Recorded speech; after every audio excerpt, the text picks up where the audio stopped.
Teacher support नावासमोरील सबस्क्राईबवर click करा आणि त्यानंतर समोर एक बेल दिसेल त्यावर सुद्धा क्लिक करा, जेणेकरून या चॅनलवरचे सर्व नवनवीन व्हिडिओ तुम्हाला सर्वात अगोदर बघायला मिळतील। धन्यवाद। नमस्कार मित्रांनो, परत आपणा सर्वांचे स्वागत आहे।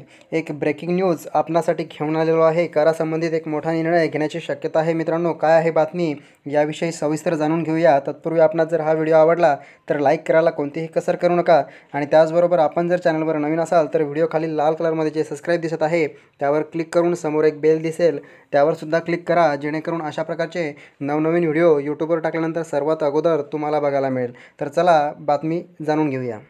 तर मित्रांनो, काय आहे सविस्तर बातमी जाणून घेऊया। तत्पूर्वी बघा, मध्यमवर्गीयांना दिलासा देण्यासाठी अर्थमंत्री अरुण जेटली आयकराची मर्यादा ही दुप्पट करू शकतात। आयकराची मर्यादा ही सध्या 2.5 लाख रुपये वाढून ती आता 5 लाख रुपये होऊ शकते। तर वैद्यकीय आणि परिवहन भत्ता देखील पुन्हा सुरू केला जाण्याची दाट शक्यता आहे।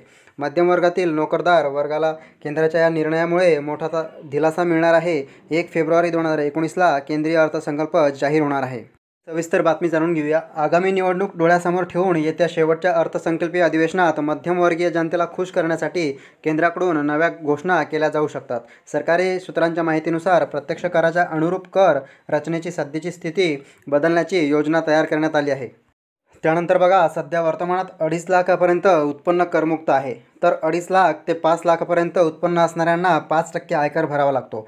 5 लाख ते 10 लाख उत्पन्न असणाऱ्यांसाठी 20% आणि 10 लाखाहून अधिक उत्पन्न असणाऱ्यांना 30% आयकराची तरतूद आहे। तर मित्रांनो, अशा प्रकारे ही बातमी होती। त्यानंतर 1 फेब्रुवारीला कशा प्रकारे अपडेट येतील याविषयी सुद्धा एक व्हिडिओ मी यूट्यूबवर टाकेल। तत्पूर्वी मित्रांनो, आपणास जर हा व्हिडिओ आवडला तर लाईक करा आणि त्याचबरोबर तुमच्या सर्व मित्रांना हा व्हिडिओ शेअर करा आणि चॅनलला सबस्क्राईब करायला विसरू नका। धन्यवाद।